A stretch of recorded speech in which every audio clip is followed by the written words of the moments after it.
Իսկ հիմա գնանք մեկ այլ ուղղությամբ, Russell Khayma, դա շատ ունիկալ էմիրություն է, հիմա կասեմ ինչի։ Այս էմիրությունում 2027 թվականի սեպտեմբերին, ըստ վերջի տեղեկություններով, կամ հնարավոր է ամիսների փոփոխություն լինի, մաքսիմում մինչև 2028 թվական, գործելու է առաջի կազինոն ամբողջ տարածաշրջանում։ Սա բերելու է իհարկե տասնյակ միլիոնավոր տուրիստներ եւ իրանք իր հերթին բերելու են շատ մեծ ճանաչում, որը որ այս անշարժ գույքին, որը որ գտնվում է Russell Khayma-ում, տալու է շատ մեծ գնի աճ, որովհետև լինելու է քիչ առաջարկ եւ մեծ պահանջարկ։ Մեկ կարևոր նրբություն՝ ոչ բոլոր բնակարաններն են ունենալու տեսարան դեպի կազինո եւ ոչ բոլոր շենքերն են լինելու ջրի առաջի գիծ։ Ստացվում է դուք լինելու եք ամենայն հավանականությամբ երկրորդ, երրորդ շարքերում եւ տեսարանը դեպի ծով, այլ ոչ թե դեպի կազինո, բայց այստեղ ամենակարևորը, որ դուք ունենաք տեսարան դեպի կազինո։ Իմ առաջարկը ուշադրություն դարձնել ոչ միայն Ալմարջան կղզի, այլ նաև Russell Khayma ընդհանուր էմիրության վրա, քանի որ այստեղ մենք ունենք շատ մեծ ծովափնյա տարածք եւ դատարկ տարածք։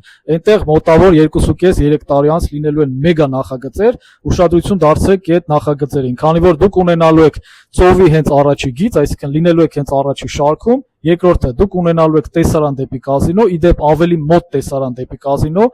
եւ կազինոից Russell Khayma լինելու է նաեւ երկրորդ կամուրջը։ Դուք կարող եք ավելի քիչ տարածություն հաղթարելով հասնել դեպի կազինո։ Ստեղ նույնպես մոտավոր $500,000 կարող եք ձեռք բերել բնակարան։ Այս բոլոր 3 էմիրություններում հնարավորություն կա գնել ծովի առաջի գիծ, միջին գնային սեգմենտում եւ շատ մեծ առավելություններով եւ իհարկե ինվեստիցիոն մեծ պոտենցիալով։ Իսկ եթե ուզում եք ավելի մանրամասն խոսենք եւ ձեզ համար ընտրենք լավագույններից լավագույն տարբերակը, դրեք պլյուս կամ գրեք ինձ անձնական նամակ։